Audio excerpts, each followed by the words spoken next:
All right. So, right off the bat, when looking at a map of Europe, you can tell two things about Russia and Germany, right? First off, Germany, well, Germany's kind of stuck in between two enemies, right? Germany's here, right? And they're kind of sandwiched in between one enemy over here and one enemy over here. That's not a great position to be in. And number two, Russia's really big. All right. Russia's huge. In fact, at the time, Russia had the largest military in Europe, and that scared Germany a lot for obvious reasons. Um, we're going to talk a little bit about why Russia actually ends up losing. Okay. Because, spoiler alert, Germany actually beats Russia to the point where Russia actually leaves the war. Okay. In 1917, I believe it was November 7th, 1917, if I'm remembering correctly, Russia leaves the war. Okay. We're going to talk about the reasons that lead up to that and also the reasons why Germany won. Okay. So, first off, a little recap. We talked about the start of the war, right? Germany's big idea, Germany's big plan at the start of the war was that if we attack France really quickly and then knock them out of the war, we defeat them, then if we do it fast enough, we'll have time to take our troops from over here all the way back over here before Russia even gets a chance to get their armies, ready to fight. Because one of the benefits of having a smaller army is that it doesn't take as much effort to organize, right? It takes a lot of effort to organize a million people. It doesn't take that much effort to organize, hundreds of thousands of people, right? So Germany thought, okay, we'll, invade through Belgium, like we said they did, and it'll be really quick, and we'll beat France, and then we'll go fight Russia. So we don't have to fight two people at once. We already talked about the Battle of the Marne and the Battle of the Somme and all that. That didn't work out for Germany, okay? France actually holds out and doesn't lose the war. Um, and then eventually, Russia slowly joins the war, okay? They join the war right around here, okay? And it's called the Battle of Tannenberg, right here. This is the first big battle for the Russians. Uh, and it really shows you all of the reasons why the Russian army didn't do well throughout the war. The Russian army actually outnumbers the Germans like 2-1 in this battle, and they still lose. Part of the reason for that, well, there's a lot of reasons for that. But part of the reason for that, and the biggest reason for that, is that the Russian military leaders, so the generals and whatever, thought that the war was going to go really quick. They had gone to war with Japan and other countries before now, and it had gone really quickly. So they assumed that there's no way a modern war, quote unquote, could last more than a year. So they were just going to attack the Russians. And since they had better numbers, they thought they were going to win. They also weren't prepared, okay? When the Russians decide to attack the Germans, they do so because one of the generals had promised France that they would do so. They weren't actually ready to fight yet, but the general had gone ahead and told France that we're going to join, we're going to fight. So the army scrambles to organize 1,000,000 men really quickly, and it makes a lot of shortcuts. It does shoddy work. And when the Russians actually end up going into battle, they're not organized, they're not well trained, they're not well prepared. So the Germans, who had already been fighting for a couple of years at this point, whoop them really bad. All right. Um, like really bad. Right here, like I said, it's where they join the fight. They start here and they get pushed back almost immediately. All right. Oh, there's his name. I had forgotten his name. I knew there was a reason I had these readings in front of me. Zelensky. All right, General Zelensky. He pledges, right? He tells France right here that they're gonna enter the war with 800,000 men. All right, 800,000 men. By the 15th day of the war, they're gonna have 800,000 men. Russia is not able to do that. All right, so half of these men don't even have a weapon. All right. In fact, there are reports of Russian infantry going into battle where only 1 in 3 soldiers had a gun. And the soldiers were told, reportedly, that when the first person in the line died, they were to pick up the gun and continue the fight. That's how unprepared the Russians were for a real war. They didn't have enough guns or even enough factories to make guns to give every soldier a weapon. All right. They also didn't even have enough factories to make enough bullets for their soldiers or enough artillery shells. And this is a constant problem for the Russian army moving forward. During their first battle, they see just how unprepared they are. All right. One German army beats the combined might of about 2.5 Russian armies. All right.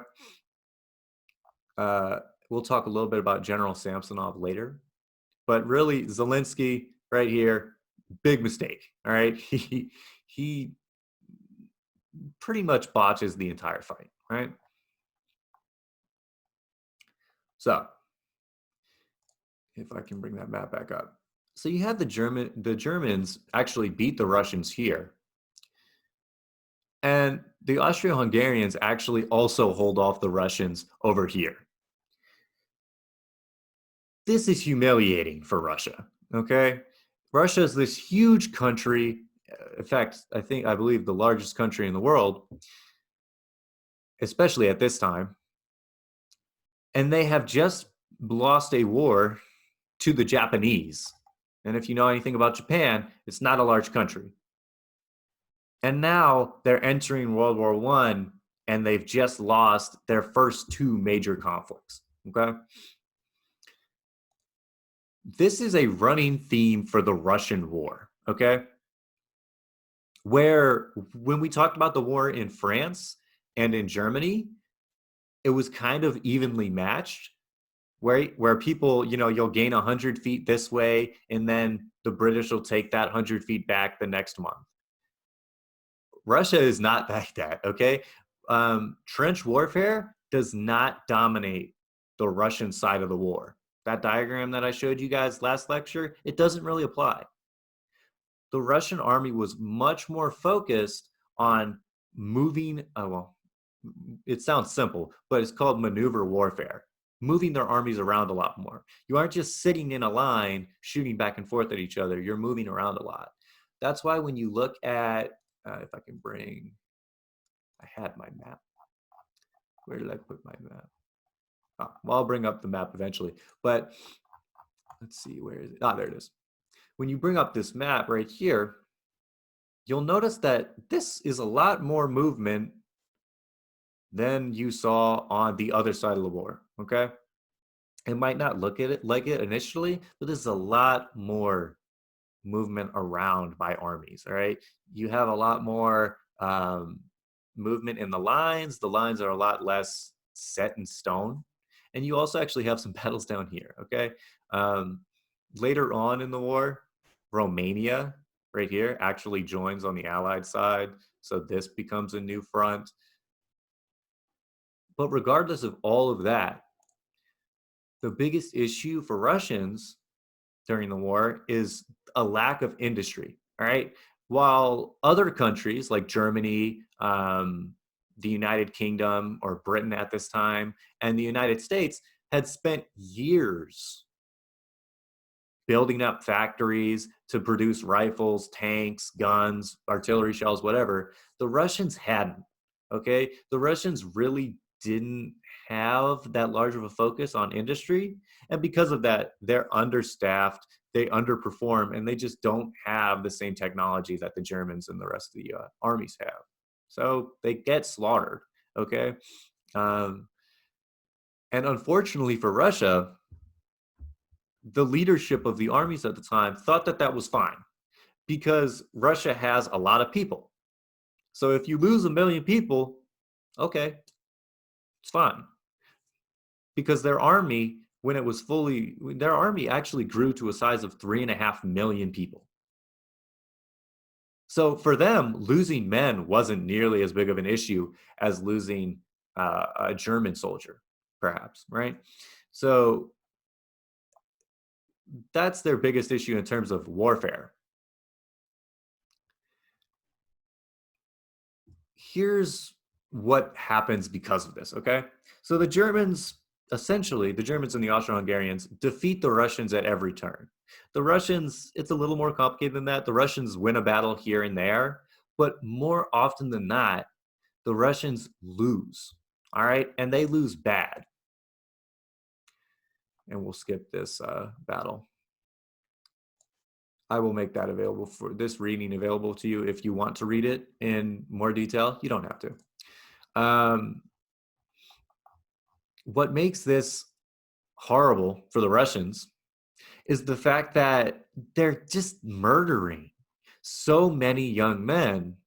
And by the time 1917 rolls around, the army is so fed up with the generals just sending them into fights that they know they can't win without weapons that the army will actually start to mutiny. All right. And in February 1917, you have something called the February Revolution. All right. This is the beginning of the Russian Revolution. And it's part of the reason why Russia exits the war. Because a lot of people, when they think of Russia nowadays, they think back to the USSR. The USSR was a communist nation. During World War I, Russia was not a communist nation, okay? Russia was a monarchy. In fact, the Romanov dynasty lasted about 300 years in Russia, okay? Russia was a monarchy for about 300 years. Well, more than that, but particularly that type of monarchy for 300 years. The people are so fed up with the monarchy at this point because they've been in a war that they're losing for so long. The soldiers know that they're going to lose. They don't have a lot of trust in their government or their leaders. And then Vladimir Lenin shows up. All right. First, you have the February Revolt, right? And then by November of 1917, the Russians exit the war completely, right? They sign a treaty with the Central Powers that says they're not going to fight them anymore, and they actually give the Central Powers a lot of land. But here's the problem with that for the rest of the people fighting the war. You can look back at this map. Remember, the Germans' plan was, okay, we'll go through Belgium, we'll defeat France, and then after we defeat France, we'll come over here and defeat Russia, because they're worried about having to fight two enemies at once. By 1917, first of all, none of this is Russia anymore. All right, Russia actually gives all of that land to the Central Powers. But on top of that, Russia's not fighting anymore. So you don't have an enemy on this side anymore at all. So Germany actually refocuses all its attention on France. And the only reason that France and the Allied powers don't lose the war right then and there in late 1917 is because who joins the war? The United States. All right. If the United States hadn't joined the war when it did, it was very likely that the Central Powers were going to win. all right? Or at the very least, the war would have gone on a lot longer, all right? So, just to recap real quick, I know I glossed over a lot of stuff, but I wanted to keep it really short today because I know I rambled way too much last lecture. Russia joins the war too early, and they join the war unprepared, both in terms of actual weaponry and in terms of their own mindset. Right? They join the war with a naive mindset that thinks that the war is going to be over in a year and it's going to be quick and easy. That doesn't work out for them. So their failings and their lack of industry, right, means that they can't replace guns and weapons and soldiers that they're losing, right? So every time they lose an artillery piece or something, like the Germans capture, some soldiers, they can't replace that equipment because they don't have the industry to do so.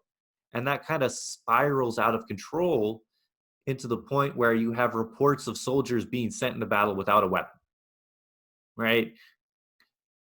And when you're a soldier and your leaders send you into battle without a weapon, you start looking at your leaders like they're the enemy.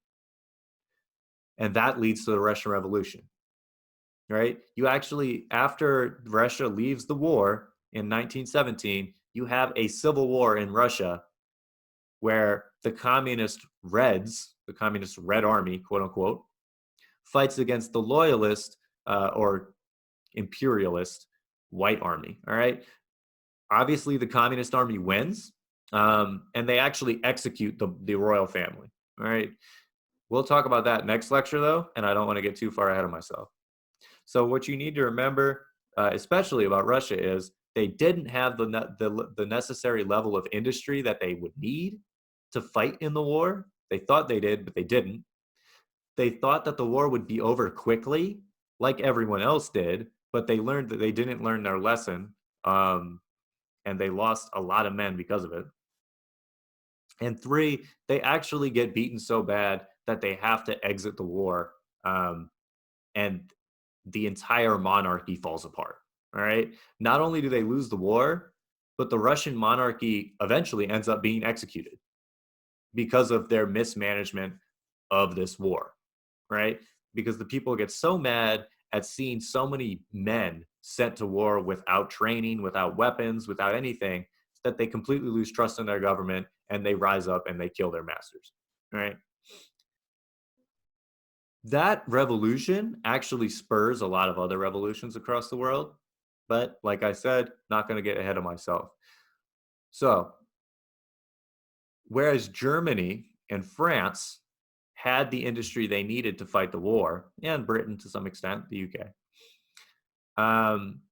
Russia didn't. Okay. That's the biggest thing you need to remember. And I know I'm repeating myself, but Russia was not prepared to fight this war, much less than anyone else. All right. I don't think anyone was really prepared to fight a world war. I don't think you can be prepared to fight a world war, but Russia was so far off base. All right. And then after Russia leaves the war, you need to know that the US joins the war. Okay. Um, and that the US kind of replaces Russia's role and really saves the Allies from defeat. All right. There's a reason that the United States is seen as almost like a hero in history. I believe their role is a little overplayed, and you have to remember the war has been going on for 3 years by the time the U.S. finally gets up, out of their seat and decides to join the fight. So even though the U.S. plays a really important part in this war, it's easy to see why people didn't like the U.S., right? Because they sat there on the sidelines for 3 years and then they decided to, join in when they knew that they could win, right? But that's really quick. I told you I'd give you some answers for that homework, or at least help you find some answers for your homework. We've talked about the differences between the two fronts, all right? On the Western front over here, which is France, You have a lot of trench warfare. They're more evenly matched. And there's not a lot of what we call maneuver warfare, right? They're just kind of sticking in one place, maybe advancing a couple hundred meters, not a lot of moving around. It's the opposite over here, right? There's not a lot of trench warfare at all. In fact, the Russians are almost incapable of fighting trench warfare due to their lack of weapons and proper equipment. Um, and they're not evenly matched at all. All right. Germany has by far better industry, better technology, better weapons, that kind of stuff. Um, and the Russian army is pretty much completely wiped out. And the parts that aren't wiped out actually turn against the government and participate in the revolution. All right. So you have a difference in the way that the war was fought. You have a difference in the kind of, I guess, equality is the wrong word, but it's all I can think of. Of the fighting, of the fight, whether they were equal or not. And you also have huge differences in just like the accessibility of the fight. All right. Most of this Russian history actually disappears after the war. All right, and after the revolution, a lot of World War One. Usually, you don't hear about this side of the war. You just hear about this side of the war. The reason for that is one, Russia doesn't like to admit when they did something embarrassing. All right, and this is extremely embarrassing for the Russian army. And two, there just weren't as many records. So a lot of our reports of what actually happened during the Russian part of the war are somewhat piecemeal, whereas our records are really complete over here, especially after the United States joins the war. Um, but that's really it. If you look into the ratings, there are some more specific examples that you can use in your assignment. But if you hit those two really big differences, where it's a different type of warfare and it's a different type of, like, the Russians don't have industry versus the Germans have it, you'll be fine. Um, let me